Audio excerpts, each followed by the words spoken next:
As a Texas realtor, Robin McCoy is in the unique position to meet and know so many different people in a wide range of industries. These people are her tribe, and she leverages them not only to help her business, but to help theirs as well. Welcome to Crushing It with Your Tribe, where we share real talk about building business and life relationships. Here is your host, Robin McCoy. Hey everybody, it's Robin McCoy, Texas Realtor, and welcome to Crushing It with Your Tribe.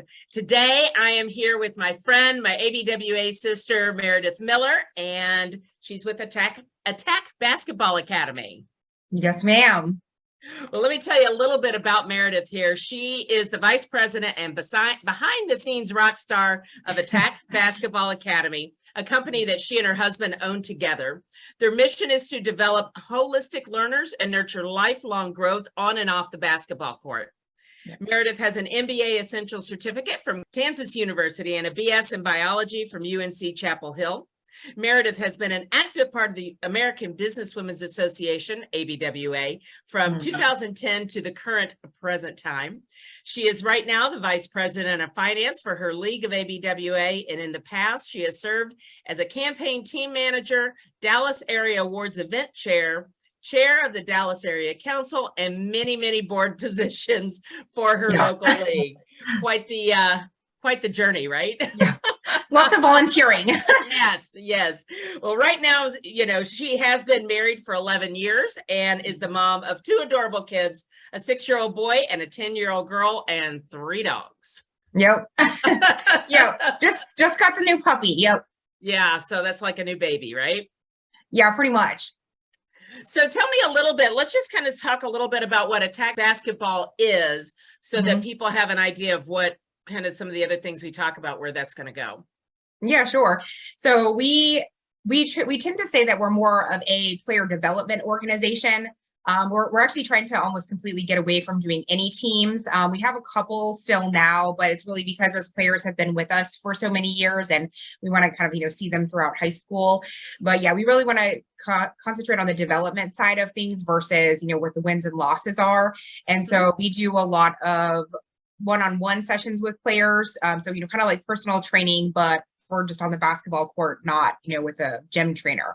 And then we also do a lot of group skills sessions, that's really you're learning the fundamental skills of basketball, so basic dribbling and passing, defensive footwork skills, shooting, all that fun stuff. And so those can be for like different skill levels. That can be from somebody that's like a 6-year-old beginner that has really never touched a basketball, all the way up to more of an elite player. So it just kind of depends on what you're looking for, but you can always, continue to develop your skill. So that's kind of our focus. And we did that really because back in the day, we used to have more teams, a lot more teams, but it was just more of, it seemed to be more of a headache than anything. And people just kind of expect that, just because they are able to play games, like they're going to get better. And we're like, no, like that happens in practice. And if you're not showing up at the practices, like just because you're paying for this does not mean you're getting better. So, so it kind of goes up gym membership. I have to actually go. Exactly. Yeah. Exactly. Right. You mean that the treadmill, like going by itself, doesn't work. Yeah. So yeah, that's kind of why we were like, well, we'd rather work with players, that really want to just pay for that development piece. And so that's why, we kind of flipped the switch. Oh my gosh, it's probably been, at least like 6 years ago or so, and kind of have gone that direction since then. So you say, taking a holistic approach to, is that what you mean by the fundamentals, like how we dribble and how we pass and how we shoot and all of those sorts of things? No. So the holistic is more of the, skills that you can utilize on and off the court. So, we talk about being able to, grow in your fundamentals for basketball, but you also have to be able to grow in, your mentality and, your things like that you can use Teamwork. No matter what aspect. Yes, exactly. Yeah. So, grit, determination, things like that, we're really trying to instill to say, okay, yeah, this is how you do this on the court, but you know what, like you can also use this in class, and you can use this, like a big one is, there's a lot of times like people do not necessarily get along with their coaches, or they don't necessarily get along with their teammates, on another club team or a school team. And, we kind of help kids work through that to be like, okay, you know, how can I still show up because I'm part of this team? You know, like what can I actually say and do? And how can I not come off disrespectful and not questioning my coach's authority, but, you know, still saying, okay, you know, give me like tangible feedback on how, you know, I can get better or how I can help you in this organization. And kind of by asking those questions, it really will stop and make the coach reflective. Okay, you know, one, not many people are asking that type of stuff. Yeah, right. But then second of all, you know, you kind of have to like admit, okay, well, you know, maybe what I just told this kid was not the best thing. So yeah. Well, it so teaches the kids how to interact in the real world. Right. Yes, You're not going to get along with everybody, whether, you know, right now. So these kids, like you said, through high school, now it may not apply as much to the 8-year-old as it does the 14-year-old. Right. But that 14-year-old is about to go out. He's leaving mom and dad's house once in a while and going out and interacting with other people in this world, whether it's their first job or, like you said, the coach, and learning how at an early age to handle those conversations. Yeah. And those disagreements. And it's really interesting to see because most of the time, you know, kids are taught like you don't question authority. Right. You know, and so it's like no matter what this person says, it's like even them asking a question of clarification, they see that as a challenge. And, you know, because it's like, oh, no, I'm not supposed to ask it. I'm not supposed to say anything. And so, you know, it's like, teaching them and guiding them on, okay, well, how do you reframe this? And exactly. What's the difference between that? And then how do you ask that and, you know, whether your words and your tone and your body language, right. You know, for those things, you know. So, you know, I think it's what I think is cool about this is using basketball as a vehicle, right? Not just wins and losses, as you said, that it's not all about who's winning and losing at the end of the day. It's what are we learning as we grow, because that's what sports and a lot of team sports have lost over the years. It's gotten to be so much about winning and losing and less about what you get out of the experience. Right. Yeah. It's almost like two extremes of it's like about winning and losing, or everyone gets a participation trophy. Yeah. It's gotta be, you know, it's like this huge like gap. And so, you know, I love that, you know, about the learning, because that's something that honestly, like, I wish that I learned when I was younger. You know, I was like, I was not a sports person, which is kind of funny. Everybody assumes that I played basketball.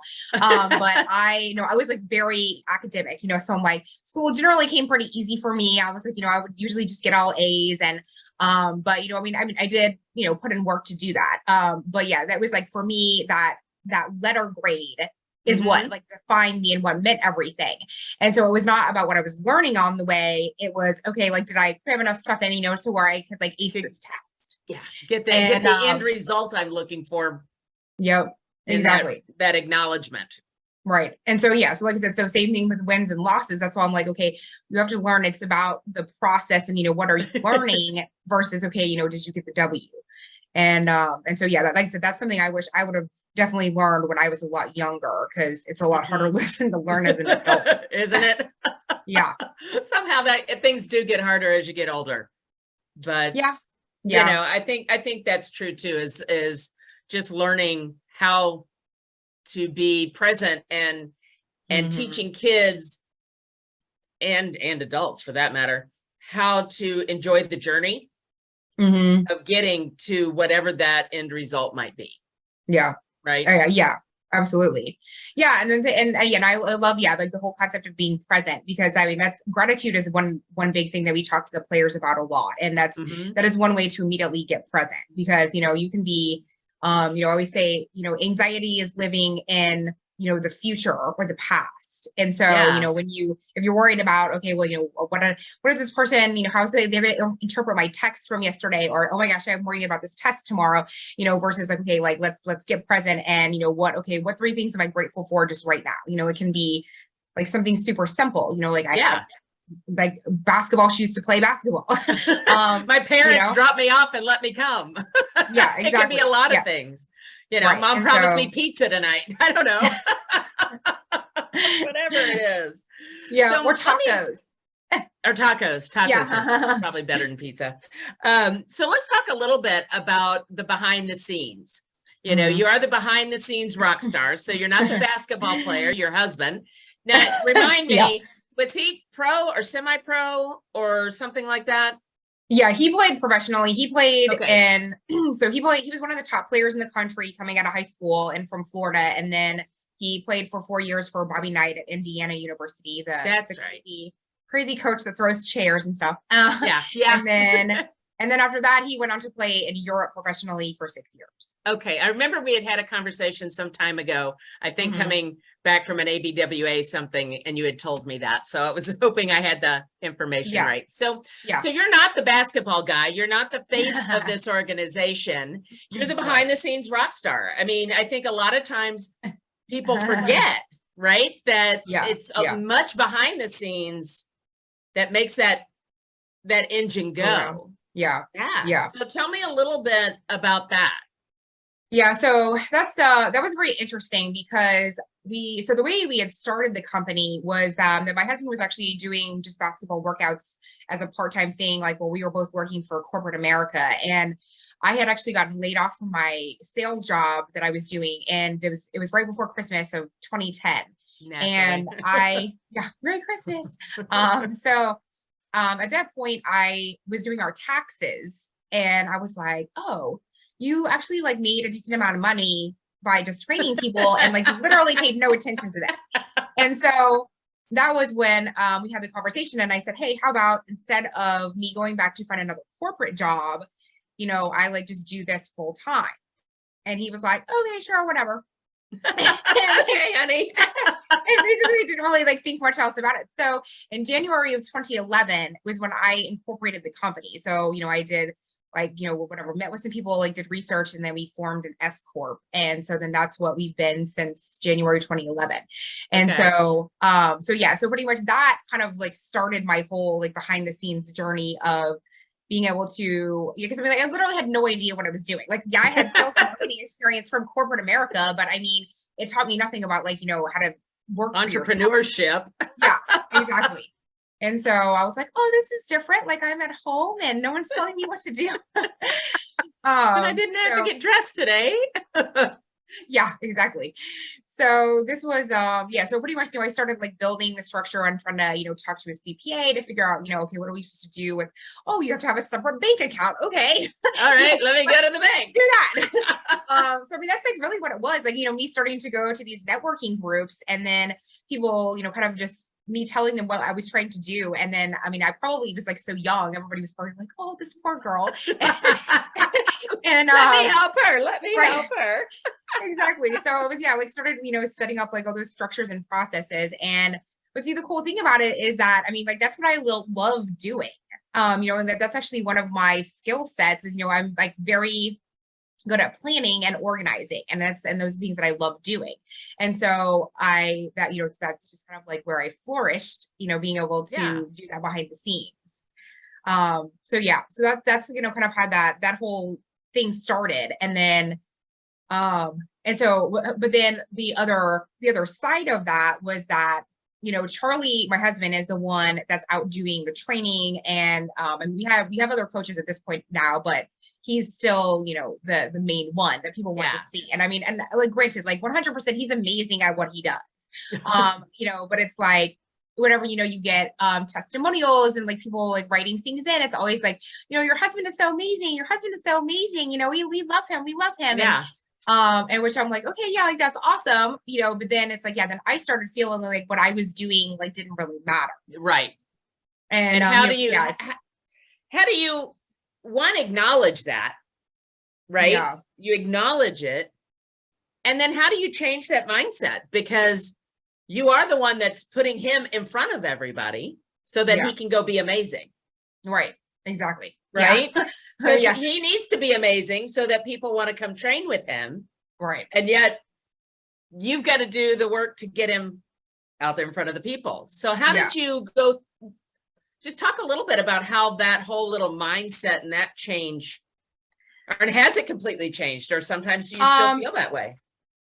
Well, yeah, I mean, I would say 95% of the time, like, I don't have an issue with that anymore. I mean, I guess maybe there's every once in a while something might come up, but I mean, usually I'm like, whatever, I'm not listening. But I mean, I would say, like, I mean, it took years Yeah. To really, like you said, one, even acknowledging it, because I would always say that wasn't a problem. No, I wasn't jealous of him, or I wasn't, I didn't feel, that there was like this difference. And then finally I was like, okay, yeah, I do have a problem with it. Okay, I do feel that way.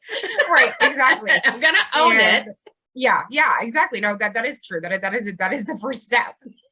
And then I think it was probably a lot of the American Business Women's Association, me like, really getting involved in and being a part of that, and getting involved in like committees and boards, and having a lot of people mentor me over the years, just, made me realize that, okay, like I do have a lot of things that are gifts that, I need to be like proud of, and I need to affirm. And, and I used to do, I remember like at the end of the day, every day I would do the 3 things that I'm grateful for, and then like 3 things that I accomplished for the day. Because I'm very task oriented, and I'm like always wanting to do things. Like I don't, it's hard for me just to like stay still. And so, that used to help me a lot, because I would be like, okay, so, I'm grateful for these things, so I'm being present, but then also, hey, look at these things that I accomplished for today. Because a lot of times I think you forget, because our days are long. Yeah. And so sometimes like, maybe like if that last part of the day wasn't that great, you were like, oh my God, today sucked, and like nothing happened, but then it's like to go back and reflect, you're like, I signed 3 new clients this morning. Right. That's awesome. Exactly. Yeah. Well, I think it goes almost back to when you were saying that when you were in school, right? I got what did I achieve? I achieved the A, I achieved the teacher's recognition, I achieved all these things, but forgetting to be grateful. So I'm grateful I learned something. I'm grateful, is part of that journey. Yeah. So yeah. And again, going back to the process of, I learned this today.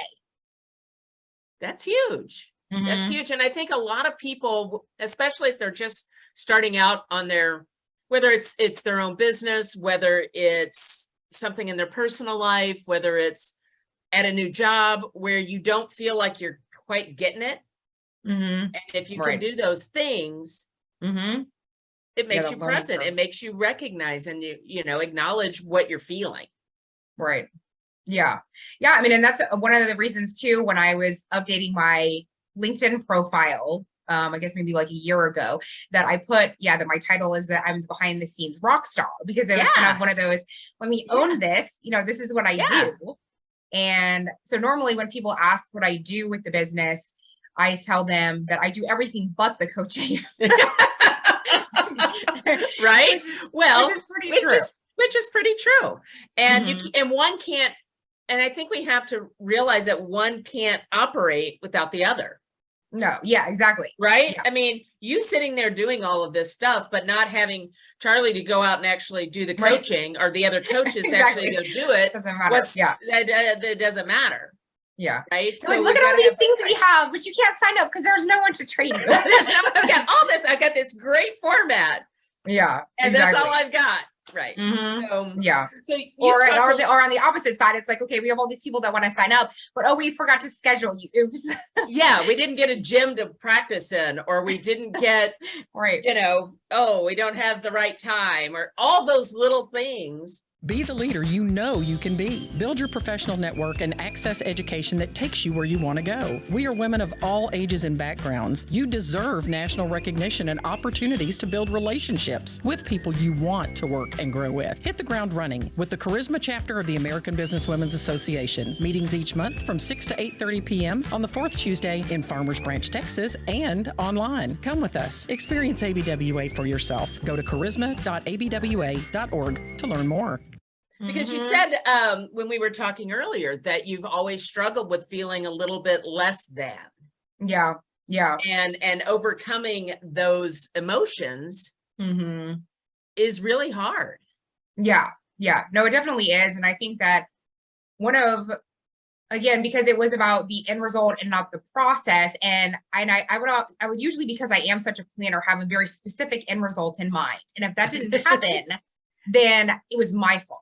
Even if there was like some weird outside circumstance or whatever happened, that like I would have had no control over, I still like blamed myself for that. And I would try to take responsibility for myself and like the people that I was close to. And so, yeah, like, so anything Got that's it. like in my tribe, like that's part of my, when you take like the Enneagram and all that stuff, like in my personality. So like the people that are like my family, my tribe that are like, family and close friends. Yeah, like I will do like anything for those people. And but a lot of times, like what I would do in the past is end up then take on responsibility. So like, say, for example, you're in my tribe and then like you tell me that, oh my gosh, you were counting on this to close and it didn't happen. And so like now your finances are financially struggling. Then I would like take that on, like somehow that's my fault. But I mean, that's totally like what I used to do. And so it was, so yeah, of course, like I'm going to feel less than, because if I felt like I was supposed there's to like, no way you can measure up to that. No, it's exactly. impossible. No, I'm like, I was basically setting this, standard that like no one can achieve. Yes. And then of course, then I would feel less than, and when that didn't happen. And then, the other thing that I was going to say, as far as my part of the, like feeling like I wasn't pulling my weight with the business, was that a lot of times, because of my husband is the face of the business, people will say to me, "Oh, how is your husband's business doing?" Or, "Are you still like helping him?" Yeah. Are you still helping him with that little business thing or whatever? And I was like, I used to like let that get to me so much. I can understand that. Yeah. Yeah. Oh, you still helping your husband? Yeah. Well, I'm running the business. Right. It's like, come on, that. Mm-hmm. Yeah. I mean, I know like people are not meaning it to like be bad, but it's words matter. Words matter. Yeah. So let's talk a little bit about ABWA, because that's how I know you. We've known each other for a number of years through American Business Women's Association. You said that when you first started doing your business, the Attack Basketball, that you didn't know what you're doing, and you went and found mentors. Mm-hmm. You found people that could go get a CPA. Okay, let me go do that. Yeah. Do this. Okay, let me go do that. You get a bank account. Okay, let me go do that. But those things are important because we don't know what we don't know. Yeah. So tell me what ABWA from, I think you said you joined in 2010. Yeah, 10, I believe. Yeah. So now we're looking at 12 years. I know. It's crazy. So tell me about those 12 years from, who you are when you started and who you are today. Okay. So when I started, well, you know what? I'm trying to think. Did I actually join before that? Because maybe it was I think it was 2010. It was just, it was August of 2010 was what it was. So I was still in corporate America. That's right. Okay. So because it was the end of that year that I got laid off. Okay. So I joined because I was I worked at Xerox, and I was a sales rep with Laura Orlando, who's another ABWA member. So her husband and I worked together. Okay, so there's Laura, that connection.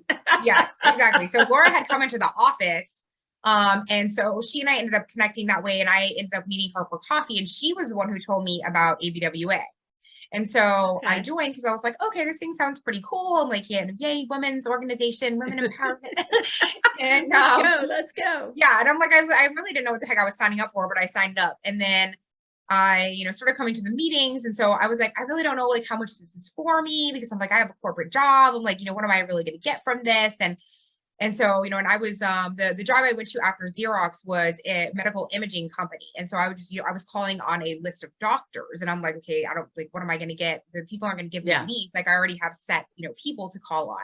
And so, but I just kept coming to the meetings every month, because when I sign up for something, I do it all. I am all in. Yeah. Hence all my board positions. Yeah. I was gonna say, I've got a long list here. Yeah. So that was just kind of, at the beginning. And then I, so kept coming, kept learning things from the monthly meetings. And then, like I said, so not long after that was when we started our business. So then at that point, I was like, oh, I think I'm going to probably like need more help from this organization. And so, it was really, our group really did help, push me into just doing like committee stuff, and, like they're helping on different, like different board positions, or like kind of helping with them, to kind of get me more acclimated and doing something in the organization. Sure.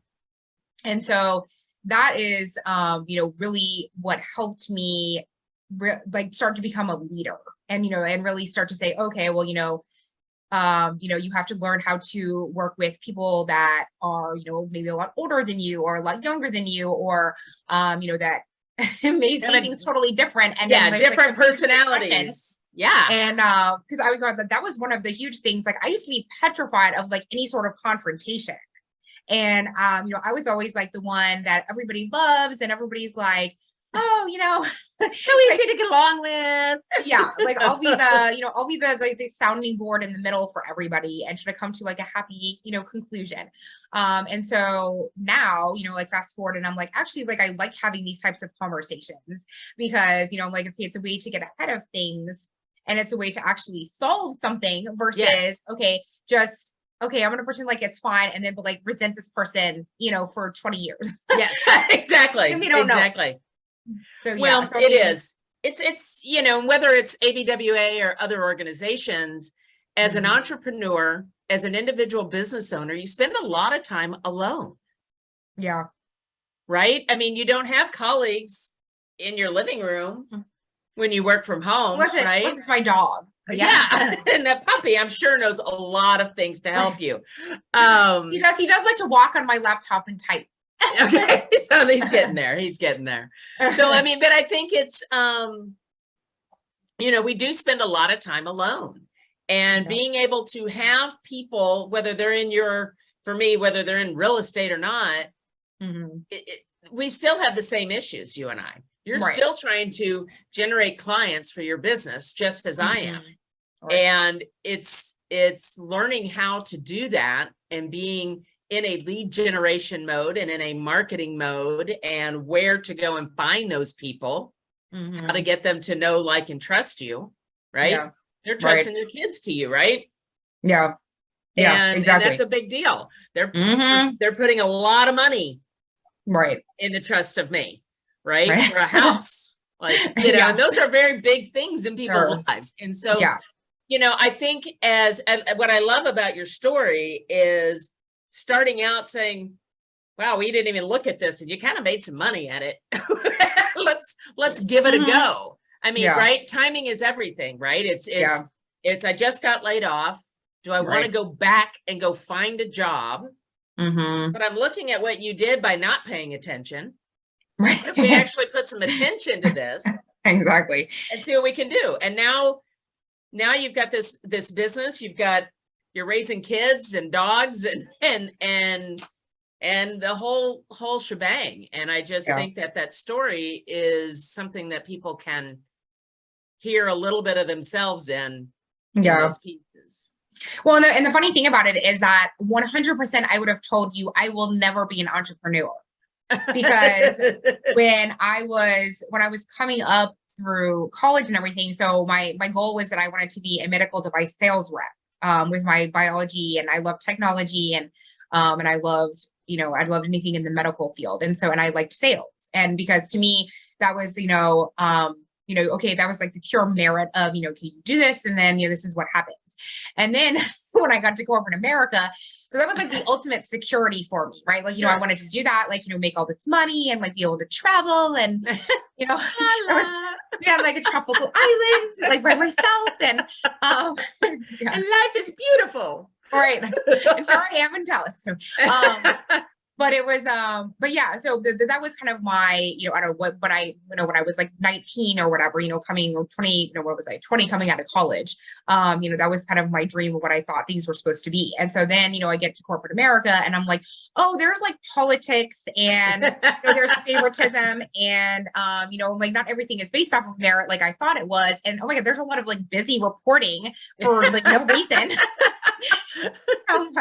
I'm like, this is not like what I thought this was going to be. And so, so that's why, I finally was able to, at that point, look at that and say, okay, you know what, maybe corporate America is not my safety and security blanket that it's supposed to be throughout my whole life. And I mean, for some people, I mean, it might be, but I mean, for me, I was just like, okay, you know what, I feel like I can do this, but better. Well, and I think and there's people that want to do it, want to have their own business, but they're fearful of it. And fear is a real thing. You talk about, the security of when your paycheck's coming, you've got insurance, Yep. you get Christmas off, these Yep. things, when all of a sudden that goes away, now you got to pay your own taxes. Yep. Right. Yep. That's not, they're not setting that aside for you or sending that over to the government for you. You got to do it yourself. Yeah. You got to remember. Oh my gosh, to do yeah, it. Carl, can I tell you? It was like, I think the second year we were doing this, I didn't know I was supposed to be doing that. And so then it was like, the IRS is like, hello, like you owe all these payroll taxes. Oh yeah, those are those little hidden ones. What? Self-employment tax? What? Yeah, exactly. Yeah. So yeah, so ever since then, it's a rude awakening, and not a lot of, that's not the first thing people think of. no, yeah. They go and get this nice check and they go spend it. Yeah. And it's like, no, there's some rules around that we need to, you don't get to keep all that. Yeah. Which, so again, I mean, thank goodness for other people. Yes. telling Well, you what to exactly. do. Right. People that have gone before us. Mm-hmm. There's no new wheels need to be invented here. Yeah, it's all exactly. been done. It's all been done. Exactly. So let me ask you this as we wrap up. If there was one thing I didn't ask you about, is there a question? Is there one thing that you wanted to make sure you got across that maybe we didn't talk about? Like since this is crushing your tribe. Okay. Yes. So what I realized when I was thinking about this podcast yesterday, I realized that like how much, my tribes now, because I have different ones. So like, how like they literally are everything to me. So I was thinking like I would say my original one on how I even began like trusting people, because I had lots of trust issues with people as well, was just going to different networking groups, like traditional networking. And so those people really, kind of took me under their wing and, said, hey, you know what, like, come along with me, like this is how this goes, and let me help you with your business.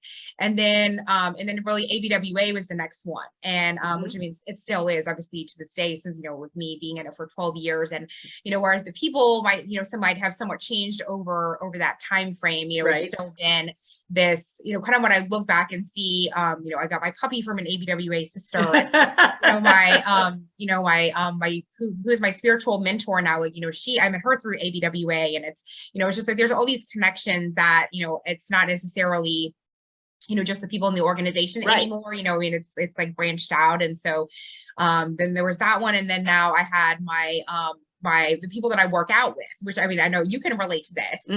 You've got your check-ins for yours, but so I have my trainer that I like hated working out, like never would do it. I was one of the people that would pay for a gym membership and then show up like once, and then that would be it.